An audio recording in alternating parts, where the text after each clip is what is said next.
Hello, everyone. Welcome to today's webinar on the Canada Infrastructure Bank's Building Retrofit Initiative, IREE certification, and the Greenhouse Gas Reduction Fund.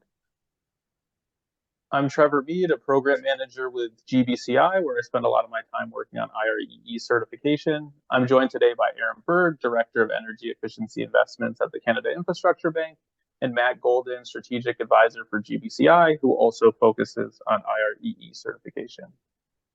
You can see here a quick overview of what we're going to run through today. I'm going to start by talking about IREE certification in the context of the Greenhouse Gas Reduction Fund grant competitions. I'll then do a nuts and bolts overview of IREE certification to give you a little bit more context on how the program works. I'll then turn things over to Aaron, who's going to talk about the exciting work they're doing in Canada with the Building Retrofit Initiative. And then I'll turn things over to Matt to close out the presentation. He's going to talk a little bit more about IREE certification and retrofit investment program design. We'll then jump into a Q&A to close out the session. That said, if you do have any questions throughout the presentation, please feel free to just shoot those in the chat. We'll track those and then come back to them at the end of the presentation. With that, let's dive in. So today's webinar is relevant to two of the Greenhouse Gas Reduction Fund grant competitions, the National Clean Investment Fund competition and the Clean Communities Investment Accelerator competition. As you're likely aware, the EPA has identified 3 priority project categories for those competitions. We're focused here today on the net zero emissions building competition, and a little bit more specifically, IREE certification that I'm going to talk about and Matt's going to talk about, and the example in Canada that Aaron's going to share with us are entirely focused on investing in building retrofits in existing buildings to help move those buildings towards becoming net zero emissions buildings. The tool that we're going to share with you today, IREE certification, is going to help enable you to move the needle on 2 of the primary objectives of the EPA Greenhouse Gas Reduction Fund within the retrofit market context. Those are reducing emissions of greenhouse gases and other air pollutants, and then mobilizing financing and private capital within the retrofit market. Because greenhouse gas emissions reductions are so core to this program, having a robust means to evaluate retrofit investments before you make that investment, before you select a project for emissions reduction potential is critical. And IREE, the tool that we're going to share with you, enables you to do that in a cost-effective manner. Also, because IREE is based on a standardized market-based approach, simply by using this tool to evaluate retrofits, you're able to help to move the market towards a more standardized approach, which will lower costs, reduce risk in the market, and make it more attractive for private capital providers. Before I talk a little bit more about these objectives and how IREE certification relates to them, I just want to quickly define what the certification is. Investor-ready energy efficiency certification is awarded at the end of the underwriting period. So before you make an investment in a retrofit project, what it does is it validates that the retrofit project has been developed and documented following industry best practices. And it layers on a third-party quality assurance to verify that that's taken place. What this does is it gives you confidence in the energy efficiency, or excuse me, the energy savings associated with that project, which in turn give you confidence in what the greenhouse gas emission reduction impacts are going to be and what the cash flows of the project are going to be. Jumping back to the Greenhouse Gas Reduction Fund program objectives, I want to highlight in a little bit more detail why IREE certification is a great tool to evaluate retrofits before you make investments for their performance, and also some of the reasons why it's a great tool for standardization within the marketplace. So jumping in related to evaluating retrofits for emissions reduction, one of the reasons why it's such a powerful tool is that any investor within a Greenhouse Gas Reduction Fund grantee coalition can utilize this one tool. So it can be used by the lead grantee, it can be used by local CDFIs, green banks, private investors that you're partnering with. You can all rely on one framework. One of the reasons why this is possible is that it doesn't require investors to build up internal capacity around technical due diligence for retrofit projects. It allows you as an investor and your partners to rely on an existing network of technical experts to do that work for you. Another key benefit here is that because we're leveraging a standardized approach, it actually helps to drive down the cost of project development. We have a great example for a developer with PG&E that started utilizing IREE to access financing through PG&E for projects that they were working on. They realized that the IREE standardized approach was an opportunity for their business to become more standardized, and they actually incorporated the IREE process into their standard development process for all projects. The outcome of which was they reduced the project development time that engineers were spending in half and doubled the output of the firm. So at the micro level, what they did was they helped to make lower costs related to their firm increase revenues. But when you think about that at the market scale, it helps to drive down costs overall, which means dollars go further in terms of retrofit projects. The final thing, and perhaps most importantly, that I want to highlight here is that we're delivering you a tool for third-party quality assurance around the energy savings, as I mentioned earlier, which is critical to putting your capital dollars to work in projects that are going to have the greatest reductions from a greenhouse gas emissions perspective. Before I jump to the next slide, I do want to highlight that you could, of course, invest in an approach to evaluating projects and creating your own bespoke approach to doing this. The downside to that is, one, you're going to have to invest in developing that tool. Two, you're going to have to invest in maintaining that tool. And then third, you're going to have to invest in training everyone in your coalition, all the investors that are involved in your projects on that tool. So costs become prohibitive there. But an even bigger issue is that if you take a unique approach to evaluating projects, you're not enabling movement on the EPA's other goal that I've raised, which is mobilizing private capital through standardization. That's really a core benefit of using this approach for validating project performance. So the way in which that we help to drive standardization in the market is simply by bringing the standardized project development and quality assurance process to the market, reducing the transaction costs and risks associated with investments in this space. As you're likely aware, any robust financial market, whether it's those for mortgages, credit card debt, auto loans, all rely on standardization. With IREE, we're simply bringing a key component of standardization to this market. In addition, we're helping to move the market towards the standardization of an asset class for building efficiency retrofit investments. Because all projects are following a standardized process, we can help group like projects together and move the market towards the eventual creation of a secondary market. In addition, because we're leveraging standardization, we're creating a market of project developers and quality assurance firms that you as financial institutions can rely on. What this does is it allows technical due diligence capacity to scale rapidly and also fosters competition. So you end up with more capacity around technical due diligence at a lower cost. This is one of the reasons why PG&E loves using our program. Before they started using IREE certification, technical due diligence, quality assurance was a bottleneck for them getting money into projects. Now that they rely on this market-based approach, they've alleviated that bottleneck. And you can imagine how that bottleneck compounds when you're operating at a market level or a market scale, not just one financing institution making investments. The final point I want to make here is that through this standardized process, we're starting to create coordination around all market participants in the retrofit market, which lays another solid block towards market maturity and attracting more private capital into the retrofit market.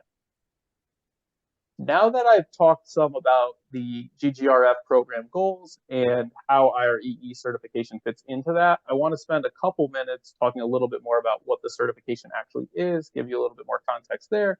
I'll then turn things over to Aaron, who's going to highlight the exciting work that they're doing in Canada and talk a little bit more in detail how they're using IREE certification there. So the Investor Confidence Project grew out of the Environmental Defense Fund with this vision to remove market barriers to investing in retrofit projects. It included IREE certification, but also these other three components, the ICP protocols, as well as two credentials that we offer, the ICP Project Developer Credential and the ICP Quality Assurance Credential.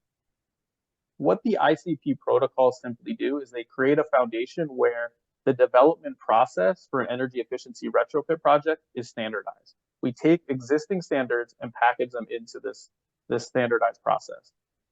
The huge opportunity for the market there is that we transition from each project being an individual snowflake bespoke, following a bespoke development process, to removing the inefficiencies there, where developers can just follow the streamlined path for developing their projects. We get efficiencies at the development stage, as I mentioned with that example with the project developer at PG&E, and then we also get efficiencies with quality assurance as well. Now, to take this protocol and move it into the market at scale, we offer two credentials to allow firms to utilize it. The first is the project developer credential. What we do here is we ensure that firms have the technical requirements, the capacity to develop projects, and then we layer in a training in this protocol, simply so that they can just follow this process when they're developing projects. The other credential that we offer is the ICP Quality Assurance Assessor credential.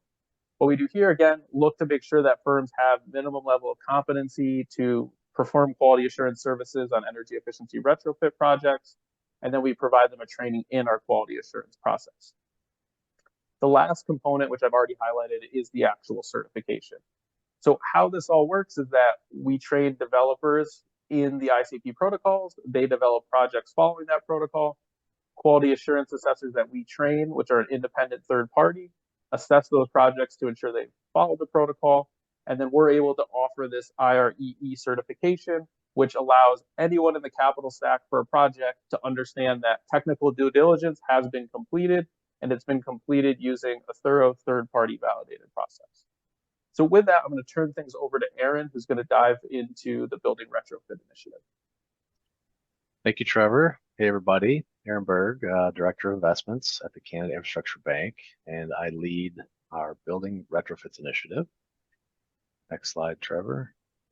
Thought I'd offer just a little bit about Canada Infrastructure Bank. Similar mandate to some of the mandates of the Greenhouse Gas Reduction Fund, namely help meet Canada's 2030 climate goals by reducing carbon emissions from the built environment, transportation, and the electricity grid. We also have a mandate to leverage private capital. So as you can see here, we've entered into 48 investments worth $10 billion with total capital value of 28. So we have 18 billion of private capital on top of our 10. Always a lot of pressure to make that bigger. And we're doing our best to figure that out. Next slide. We operate in 5 priority sectors that you can see here: public transit, clean power, green infrastructure, where Building Retrofits Initiative lives under green infrastructure, broadband, and then our Indigenous Communities Investment Initiative. So a little bit about the Building Retrofits Initiative. Our top priority and mandate that we were given was to decarbonize commercial, industrial, institutional buildings. We do not do detached single family homes within this initiative.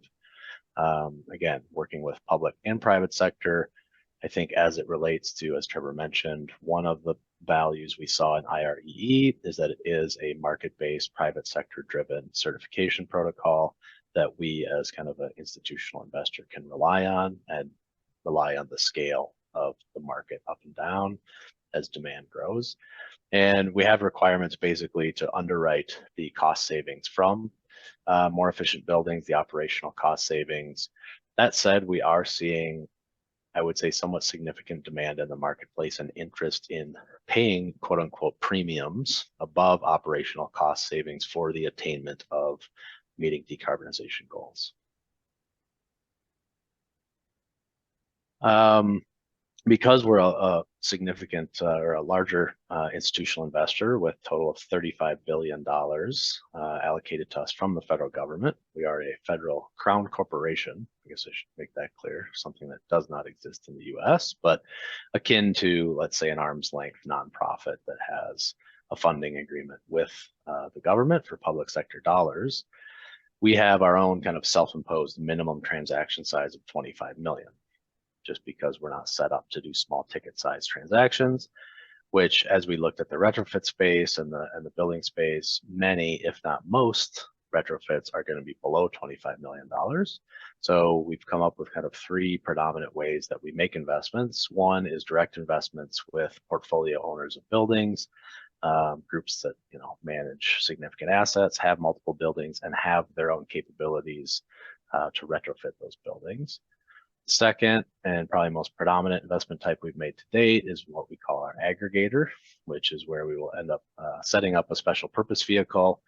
And examples of this transaction type would be with Johnson Controls, Ameresco, a couple other Canadian firms, where we lend money to the special purpose vehicle. We have a minimum 20% equity requirement as well. So there will be an equity investor that contributes 25 million for every 100 that we do. And again, that's our maximum, and we're looking over time to hopefully, reduce our participation and increase private sector capital participation as the market emerges. The third one, a participation agreement structure with regulated financial institutions. If you were to visit our website, we have a list of our closed investments, which to date, we've been in market for roughly 2 years, and we've closed nearly $1 billion of investments into retrofits. And one of the more recent ones is with the Bank of Montreal, BMO, where essentially BMO will deliver our capital in the form of a retrofit construction loan, and then they will provide a conventional takeout financing behind the retrofit. In all three of these types, unequivocally, we require projects to attain IREE certification. And the reason we've done that is basically so that we have standardized asset class, and because we have a threshold for eligibility threshold, which is 30% minimum carbon reduction, and we actually calibrate our interest rates. So interest rates will go down for projects that achieve 50% or greater. So the IRE certification is essentially our matter of record on what the energy reduction, consumption reduction is, multiplied times the relevant emissions factor for electricity, and boom, we get our tons of greenhouse gases reduced. This slide is just a little bit about we get a lot of questions. What can we do to retrofit a building? What is eligible? And I purposely named this decarbonization retrofit. It's not simply an energy efficiency retrofit. Kind of conventional energy efficiency retrofit would be the two red slices on the bottom, where you're essentially addressing building envelope and the mechanical systems inside. In order to truly decarbonize the built environment and also position buildings as grid enabling decarbonization assets, we allow for on-site renewable technologies such as geothermal, solar PV, and in some instances biomass, on-site battery storage, and then on the top of that EV charging, which we've actually seen an opportunity to help a building accommodate future 100% EV charging readiness. So we're less focused on the individual chargers and more focused on the capability for that building to accommodate every parking spot they have in a building to be EV in the future. So here's a little bit of summary on why we found value in IRE certification. Trevor already mentioned there's 5 primary components to the certification, all of which we rely on, and we rely on them for different reasons. Number 1 and number 2 basically give us our project eligibility threshold, that baselining and projecting the future emissions of the building derives our 30% minimum eligibility requirements. And then 3, 4, and 5 essentially give us comfort that there is a plan in place to operate and maintain it, properly commission it, which is number 3, and then monitor and verify is the 5th component. And we actually require and we pass through to all of our investments a requirement for projects to report their M&V for the duration of their investment agreement. I think another relevant maybe thing I could point out here is just market-based tool. Trevor mentioned this, and again, we found a lot of value in this as we are trying to attract more and more private capital into the retrofit space to achieve our overarching mandate, which is investing in infrastructure to the benefit of all Canadians, right? And I saw that as a sliver in the 3 mandates of the money you guys are all competing for, and it's somewhat ancillary to the retrofits, but I think you could link it easily to IRE certification in that we get confidence that all 5 major steps of a high quality retrofit have been achieved. That should result in benefits to communities, Canadians, Americans. This is just one example. I have 2 of them here. I think we can zoom through these. Amoresco retrofits. We did a $100 million investment with them. They will go out in the world and offer a no money down turnkey decarbonization retrofit solution to individual building owners, commercial buildings, institutional clients, hospitals, colleges, and industrial facilities. This one was a direct portfolio investment with a large REIT named Dream, publicly traded. where they are basically going to self-manage retrofits for 19 of their buildings to meet their net zero by 2050 goals. And with that, thank you. Happy to answer any questions after Matt talks a little bit more. No worries. Excellent question, Diane. I'm going to go through my slides. A good amount of it has been already said by Aaron and Trevor, and I'm not going to subject you to the same stuff twice. So we might move kind of quickly and get to some questions here. But there was a question that I'm going to certainly cover, which is who does the certification? And it's actually, I'll just kind of touch on that, but there's kind of two steps in the process. One is an independent engineer. Some of it could be Canadian Green Building Association, or it could be an independent engineer that's been qualified and certified through the ICP, the Investor Confidence Project. And then the GBCI, Green Business Certification Incorporated, which is the same group that does LEED, that's who you're talking to, and a number of other building certifications, basically tracks all of that project data and the verification and actually generates the certification. So we can dig into that a little bit more, but why don't we just jump right into this, Trevor? So I just wanted you guys to take a second at a macro level. This is Michael Eckhart, who is formerly Managing Director of Finance and Sustainability at Citigroup. And this is very focused on securitization as where we fundamentally as an industry need to go, because, as Aaron's talking about, the scale of the challenge in existing buildings is, frankly, you jump from the billions to the trillions pretty quickly in terms of the amount of money that has to be invested in all of these buildings, globally.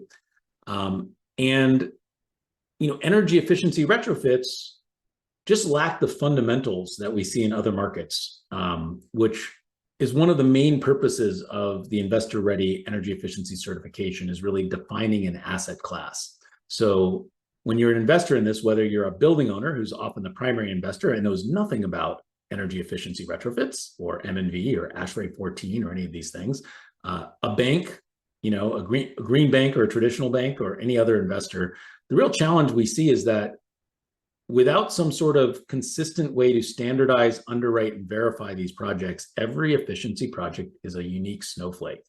And so that results in lots and lots of due diligence. Everybody has to have their own engineers debating the right way to do things. And then ultimately ends up in a situation where you're dealing with apples, oranges, and pizzas. And it's very hard to, as somebody, if you're in for example, a green bank, how do you know a good project when you see one? And that becomes a really hard problem to solve. And that's really kind of the fundamental problem that the Investor Confidence Project and the Investor Ready Energy Efficiency certification is out to solve, which is creating that asset class so that as an investor, when a project comes to you, it's met all the qualifications without having to review every step in the engineering process. So why don't we go ahead and jump forward? I think Aaron may have covered all this, but obviously existing buildings are a real big challenge. They're enormous. We can do all of the new construction as green as we possibly can, but we're stuck with the buildings we got until we can improve them. So there's a huge opportunity to affect, commercial, industrial, frankly, residential across the board. But, we're focused, as is Aaron, on the commercial industrial sector. So next slide. So the Investor Ready Energy Efficiency Certification, is meant to communicate to investors writ large. Again, whether you're talking to the CFO at a REIT or or a bank, or a green bank, that you're looking at a project that has been developed, engineered, documented in a consistent, standardized way. And it replaces the need to do that deep dive due diligence on every step in the process. It is the apples to apples approach. Next slide. And, you are talking to GBCI and US GBC. That's where the stuff comes from. Though originally it was created with work done by the Environmental Defense Fund. And it is actually very similar to LEED in one particular way. There's some very big fundamental differences I'll touch on in a second. But, until the LEED certification, as a green building consultant, you'd have to go in and convince a CFO that, low VOC paint and better insulation and enough ventilation is somehow good for their bottom line, and that and what you're selling them is going to get them there. And LEED has played a really critical role in creating that certification and asset class that says, you know what, I may not understand, CFM ventilation rates, but I do know that a LEED Platinum building gets higher rent and has lower operating costs than a LEED Silver or unrated building. And so taking all of that complexity and turning it into something that is easily understood by non-technical audiences and ultimately financial markets. Next slide. So there are a range of risks that need to be managed in every project. And just to be clear, the part that the Investor Confidence Project and the Investor Ready Energy Efficiency certification is focused on is a performance risk. And it's not a guarantee of performance risk, but how do you manage and forecast the actual impact when all of us and investors, whether it's a building owner or a bank, making an investment decision before it's actually been built, right? So again, that basic idea of if Aaron's trying to deploy a whole bunch of capital in Canada to reduce GHGs, which projects are actually likely to get there, and how do you manage that risk? And that's again what we're focused on in the IREE certification. Next slide. Trevor did a good job on this one, but I'm just going to reiterate, and this is where it's different than LEED and many building level certifications, that IREE, the Investor Ready Energy Efficiency certification, is not certifying the building. It's saying this project, before it's been built, is certified as investment ready. It has followed all of these technical standards, and we don't develop new standards. We organize them into a consistent way to deploy. And that's really important. The ICP is an amalgam of existing standards, not something new. But assembling all of that, so as again, investor or a building owner in this, the folks actually ultimately taking risk on these projects, when it comes time to say, yes, I want to do this retrofit, you know what you're looking at. You know why you should actually believe that it's going to have the payback that's being claimed. And you know that all the T's have been crossed and I's have been dotted. Next slide. So again, the two kind of main focuses is one, we want to reduce transaction costs on the front end. One of the challenges that many have in the market is that every utility program, finance company, green bank, CPACE program, et cetera, have a different set of rules. And that creates a ton of transaction costs. And because there's no consistent way to verify these rules are followed, sometimes there's 3 or 4 different engineers representing different parties looking at the same projects, and that's just really expensive. So on the front end, the Investor Confidence Project and IRE certification replaces the custom technical manual that every program otherwise has to develop and all of the individual due diligence that's required, and says, this is how you do it. And it turns out, like I said, I'll get into this, like the way the IRE projects are assembled, it's not new. It's really a way to make consistent what is already industry practice and already standards. And then the second piece is, and this is secondary markets, but frankly, it's all of you at green banks and utilities, is how do we actually move from treating each project as a custom snowflake to looking at classes of assets that you can forecast and bring in secondary investors and package up to bring in the type of capital that we need at scale. Because if we are successful, if we want to have an impact on the climate and these big goals, we have to get vastly larger relatively quickly. Next slide. So this is the problem I was talking about. There is a whole world of technical standards out here. Obviously, it's a little goofy, but this is just a start. And the challenge is everybody can follow standards, which is not always the case, by the way, but everyone can legitimately follow these standards and assemble existing standards in different ways, and you end up with just totally different projects at the end. And that's the complexity, right? There's a lot of different technical standards out there that may or may not be followed. And many of them have multiple different approaches. We might talk about IPMVP for M&V, but there's 4 specific different tracks. And if we haven't defined what we're talking about and what type of M&V that we're going to do, it's anybody's guess how it comes out in the wash at the end. And so if you go to the next slide, the goal of the Investor Confidence Project is to take these existing technical standards and assemble them into a life cycle of a project and say, for different types of projects, here's how you'll baseline. And again, not inventing this, use BEPA, Building Energy Performance, standard, et cetera. Here's how you do the project level engineering. Here's how you commission, maintain, and ultimately M&V and measure your results. And then also, here is the documentation that's going to be provided at each step. So what it's doing is creating a consistent path so that everybody's essentially following the rules in the same way. which vastly reduces the cost of quality assurance because there's consistency. We kind of know what the goal is. And it ultimately makes the project development cost drastically lower.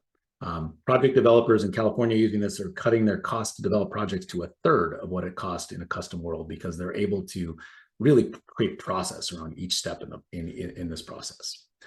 So when you assemble all that together, that's the, these protocols that we're going to go to the next slide that we provide are assemblies of these existing technical standards that says for different types of projects, targeted, standard, large, and actually there's one more as well as basic that we've added to the list, which we need to put on this slide actually, now I'm looking at it.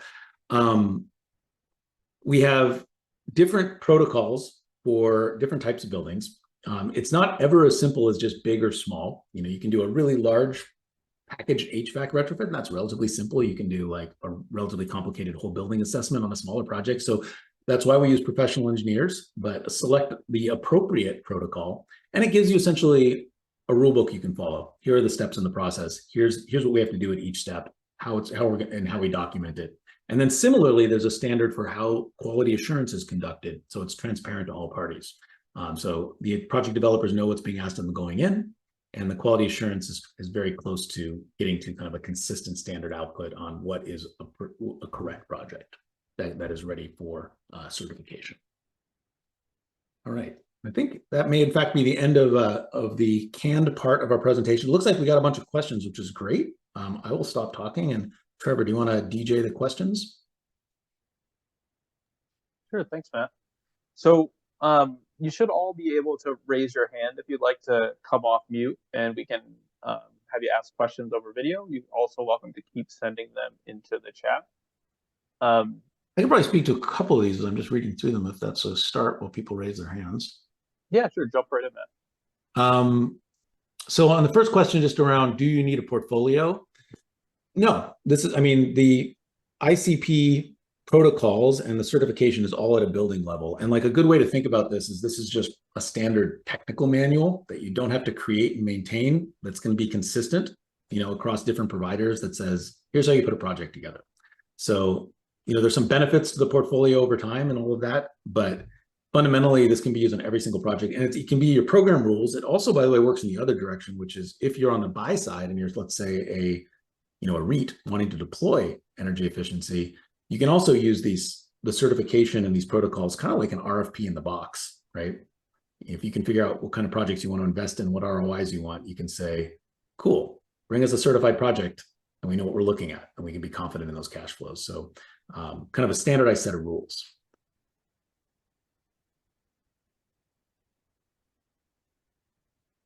Let's see.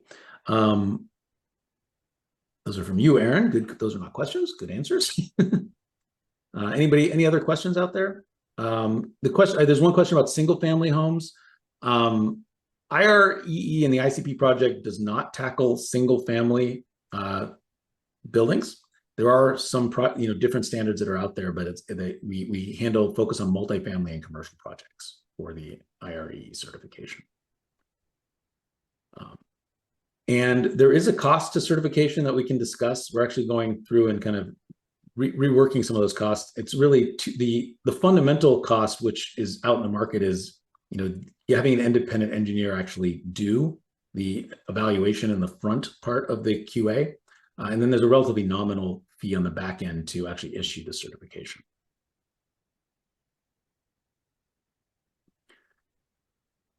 I can keep going. I know that prevailing wage is a thing. I don't know if it's gonna be required by the EPA. Wouldn't be terribly surprising. And let's see. I could maybe answer Charlie's question about actual versus forecast. And great question, Charlie. That's one of the things we're trying to establish. And the way we want to establish it is through standardized asset class of projects. So as I mentioned, we've closed on about $1 billion worth of investments, which means right now we've got $200 to $300 million of projects in the works, because our investments are usually structured over a 5-year period that allow our aggregators and proponents to go out and develop a series of projects. But one of our strategic goals and hopefully outcomes is that we can deploy our entire $3 billion through this and create the standardized asset class that all has IRE certification, all 5 components, including that baseline forecasted savings. And then because we require the M&V data during the project performance period, which is usually going to be anywhere from 12 to 20 years, let's say, depending on the project, we will be able to establish how close the actual savings are to the forecasted savings. And we believe the tighter they are over a more significant dollar size of projects, the more likely it is that we can tap into the least cost capital, which would come from your pension funds, your life cos, and places like that. So that's on our mind of how we might recapitalize our own initiative by investing in $3 billion worth of standardized projects, tracking all of that before and after data, bring that to institutional investors and say, hey, look at this, very predictable, very safe. And, obviously there's other things that can go wrong. Matt has, touched on, right? You have counterparty credit risk. You have macroeconomic commercial real estate risk, which we're experiencing right now a little bit in office. But this really takes care of hopefully the performance risk. Technology performance risk is not a guarantee. One thing that can be done though, and we do with some of our investments that offer performance guarantees. So the traditional ESCO companies, Johnson Controls, Siemens, Honeywell, Trane, Ameresco, we've made investments in Johnson Controls and Ameresco. They are guaranteeing the performance to their clients on the IREE established outcomes. So there is some value in that too. And then, one other thing is to Matt's point of, I would encourage anybody to look at this as an internal decision-making process, regardless of what you plan to do with your portfolio, regardless if you want to invest in 5 or 55 retrofit projects. I think the value to any organization, or one of the strongest values, is simply an outsourced recognizable certification, in our instance that gets approved, reviewed, and certified by Canada Green Building Council, or in your case USGBC, and that we can rely on that because we're just bankers. So when I go talk to our CFO or our chief investment officer, they're like, I don't know this stuff. I can't bring them a project and explain the details of the R value in the walls and the new chillers or whatever. Like, they're just going to look at me with a blank stare. But if I've already socialized with them, IRE certification does all these things. The certification helps us establish a minimum threshold of greenhouse gas reduction, and then we make an investment, and everybody's comfortable with that at this point. But it took a while to get people comfortable with that, and we're hoping that the actual results make it even easier to convince others, namely, private sector institutional investors. On that point, agree with everything Aaron just said, but on the point of just what is the performance, we're getting feedback on that. It's a little chicken and egg. We are certifying at the point of underwriting. So it's actually on all of you, like what Aaron's doing, to say, and you have to provide the actual data from performance. We don't really have a mechanism as certification, like we don't really have any hammer to force people to do that. You do though, to get the data feedback loop going. Well, as I think is in reference to this, and like frankly is a poorly held secret, that it's pretty endemic that in energy efficiency in general, something less than the forecasted impact is actually what's showing up at the meter. I don't think that's a big aha for anybody at this point. There's a lot of data that shows sometimes not really awesome realization rates on those forecasts.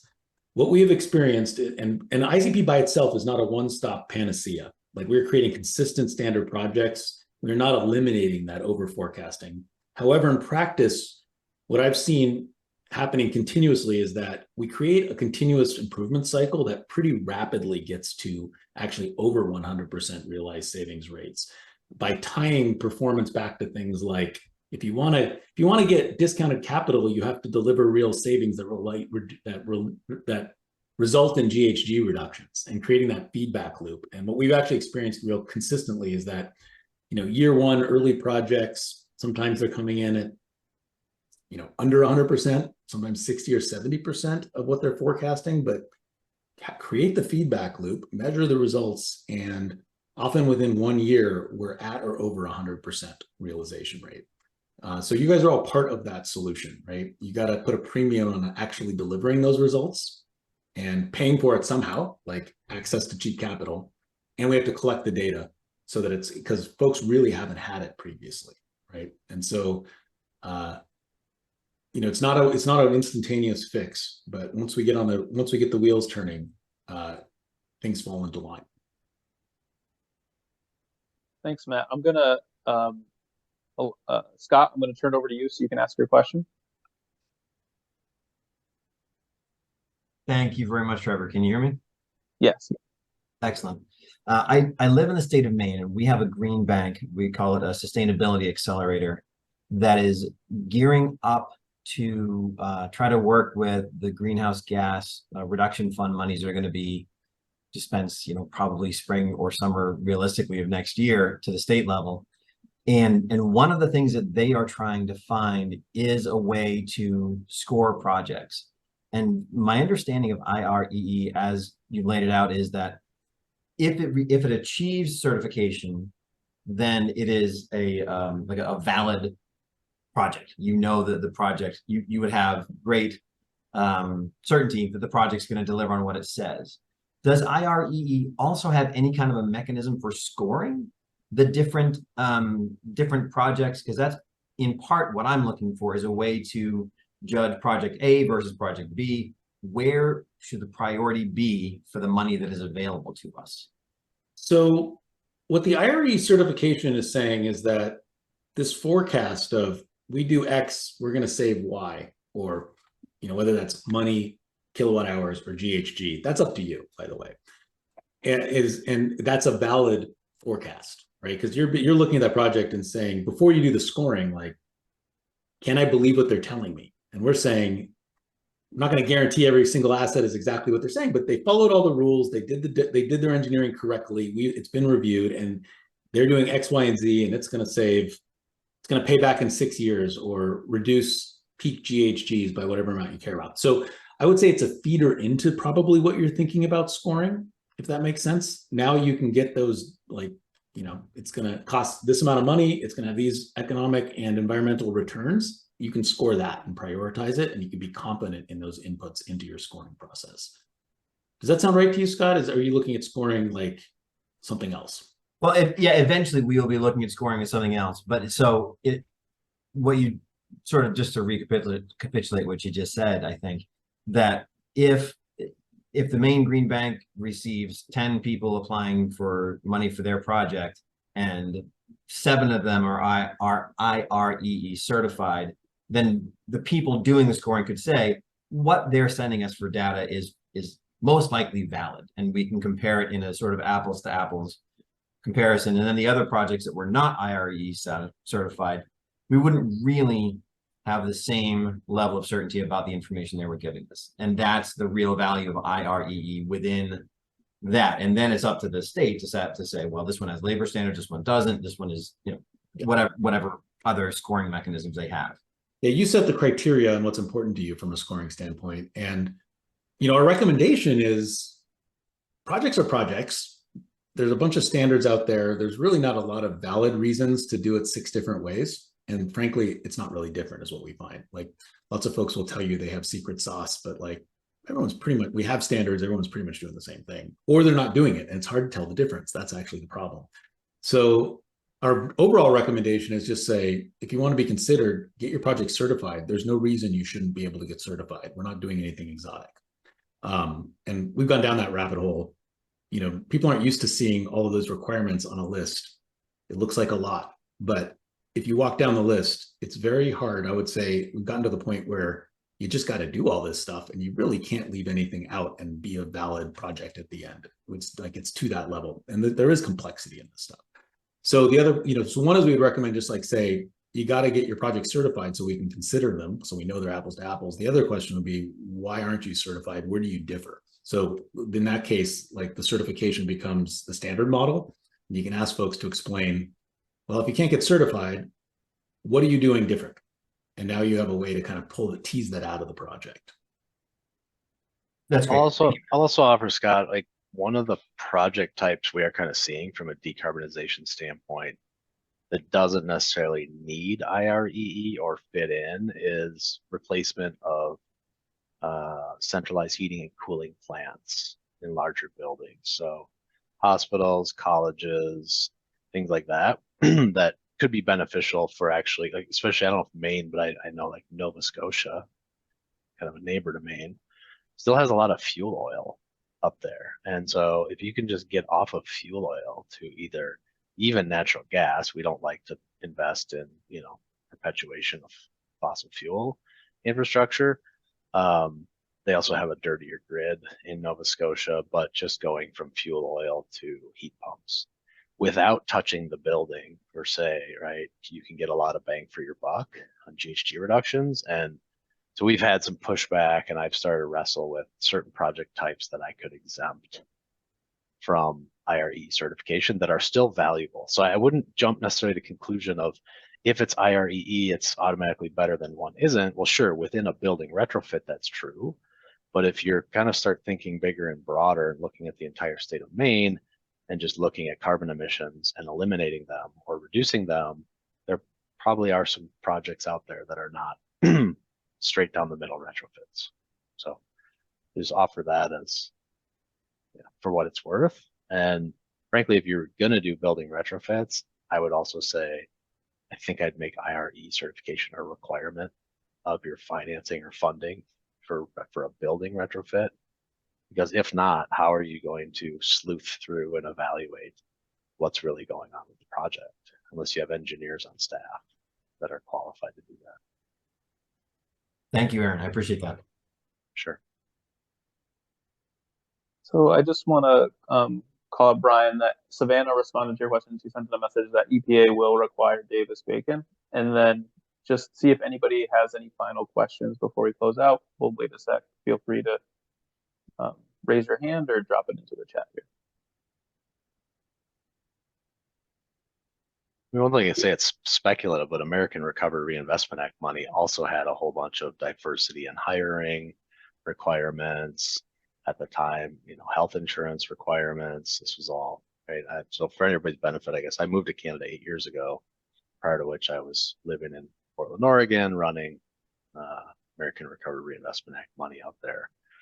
We set up a dedicated nonprofit called Clean Energy Works Oregon, and worked with our local CDFI Craft 3 to kind of play the game that you guys are all trying to play this time around. Yeah, as we think about this, as you all think about this, like the Investor Confidence Project and the IRE certification is like super not exotic. Like I said, if you look at pretty much car loans to solar securitizations to literally anything else, you have this, you have the standard of like, what are your underwriting criteria? How do you document them? And what third party is going to validate that they're true? That's not a part of the transaction. So that's like it's a very like, you know, the hole that we're filling is very consistent and common.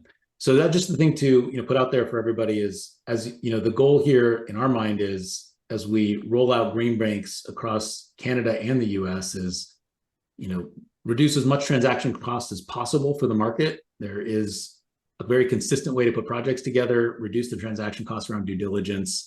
All of that can streamline your operations and how quickly you can get to market, and make it a heck of a lot easier for energy services companies to engage, who are most likely working across many different states and green banks and utilities, which is a huge problem.